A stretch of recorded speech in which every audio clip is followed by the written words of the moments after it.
Are you feeling stuck in a cozy routine that seems like a safe haven, but deep down, you know it's holding you back? Well, it's time to break through what James Prince called the ceiling of comfortability. We discussed the concept on the last episode where we had a great conversation about the ceiling of comfortability, and it has a lot to do with the next stage in an entrepreneur's journey. From what I'm calling coming from my entrepreneurial career, myself as a engineer, which is my part of my identity and the trade that I learned, into doing something else that's different. So I want to reflect back on that conversation a little bit. So I just want to give you an idea of the difference. So the ceiling of complexity is a strategic coach concept brought upon Dan Sullivan. Okay. The ceiling complexity is when you, as an entrepreneur or your company, is trying to do a lot of, basically the same thing, working harder, doing more things, but you're not moving the needle ahead. You seem to be working more, harder, but with no greater increase in profit or forward movement. Okay. That's what's called the ceiling complexity. And what's required from there is you have to do something different in the company. You have to do something different as an entrepreneur. Either you hire more people, or you just change the way you're doing it, even changing clientele. So you can break through that ceiling complexity so you can continue the growth.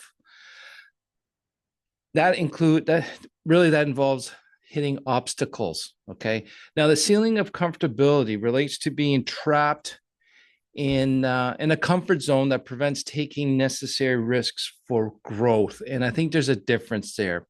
So right now where I am, I want to step away from the engineering world, which has been treat me very well. I got a great income. Um, and to do that, I have to do less work, less income. So I'm very comfortable in that lifestyle.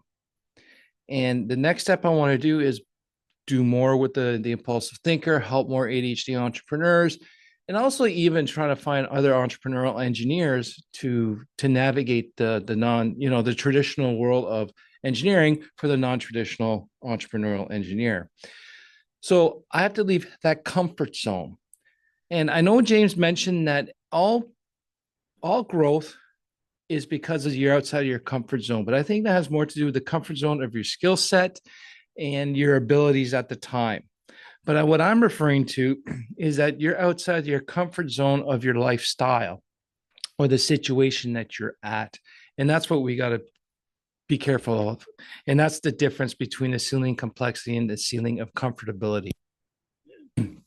So, based on that, I just shared a bit about how the engineering world is. I want to step out. And honestly, I need to step out. That's part of the thing is I need to step out of that traditional engineering world and go after what I do best. And that's devouring a lot of complex information, simplifying for everyone, and repackaging it so that everyone can understand and move forward.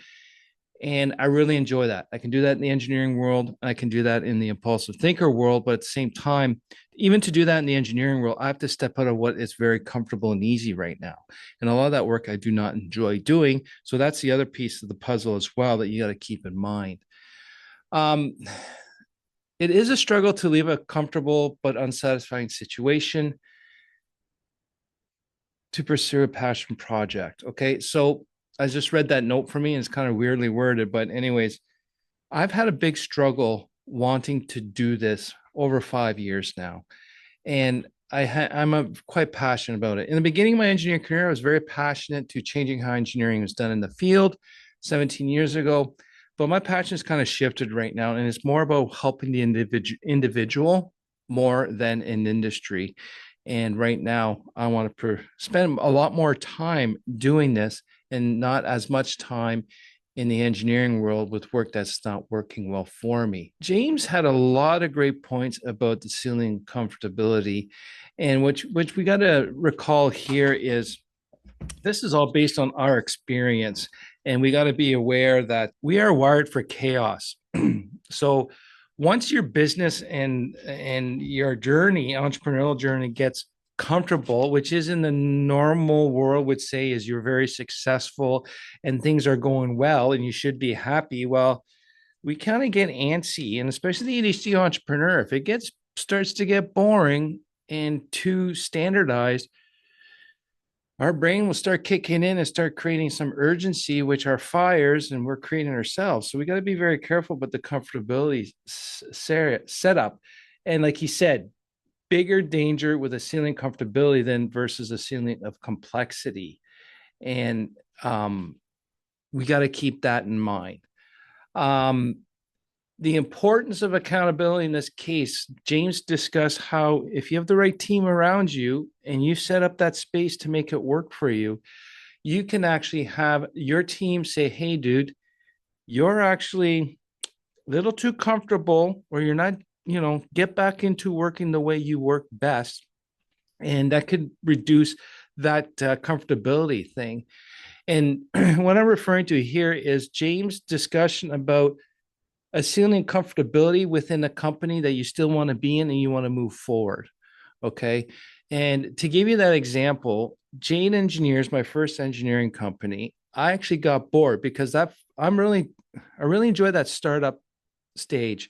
It's really quick action. I've got to build, you're in survival mode, build it up. Then you get a team, then you get consistent staffing, you get consistent customers, consistent revenue, then your growth is actually incremental. Nothing wrong with it. But the thing is, you get into a comfortable stage. And at that time, I got bored. It was routine. I knew what was coming in. And I'm really more about, like James said, entrepreneurs are wired for chaos, and there's no chaos. That's a situation of comfortability.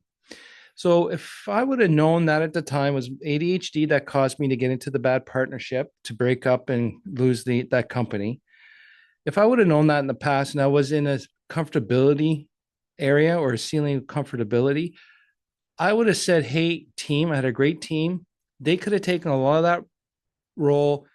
I could have done less engineering work. They could have done more, run with it, because it was self-managing. And I could have done, say, for example, the impulsive thinker thing.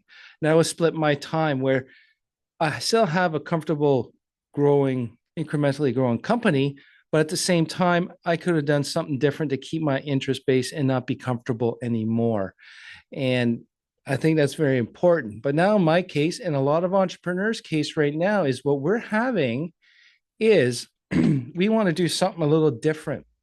Now we have to go leave our comfort zone of an established company into area that we're not too comfortable in yet.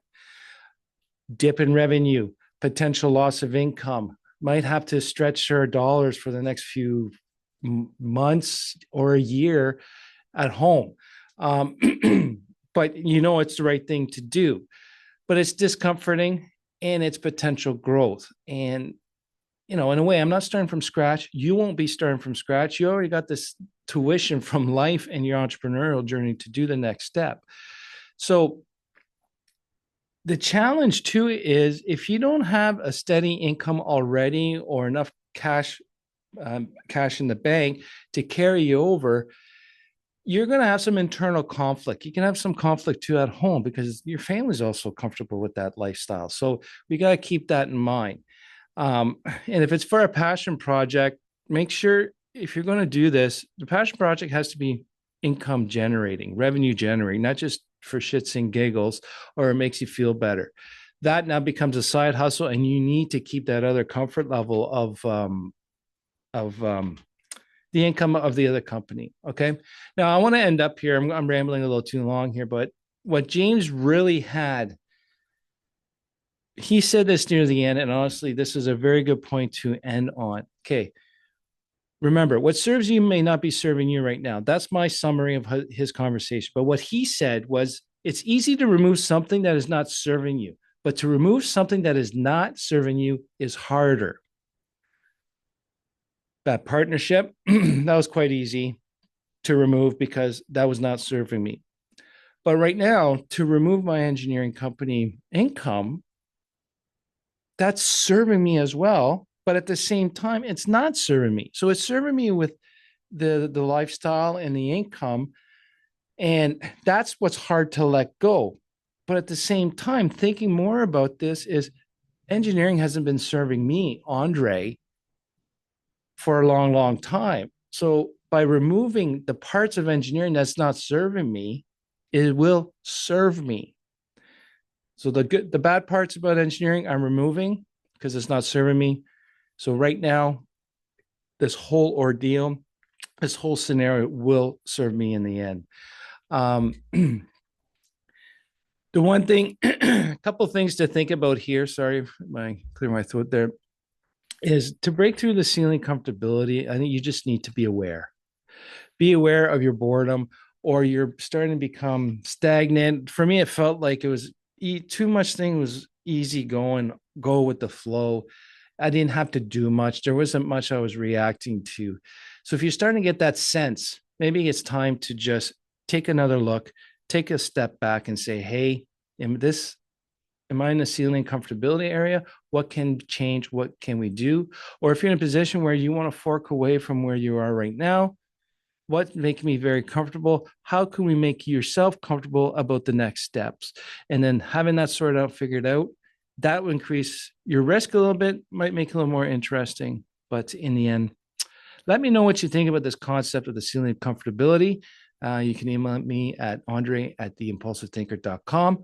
And are you in a comfortable situation right now that might need a little shifting? Not shake up, shifting. Let me know. Thanks again for listening and learning with me. Take care.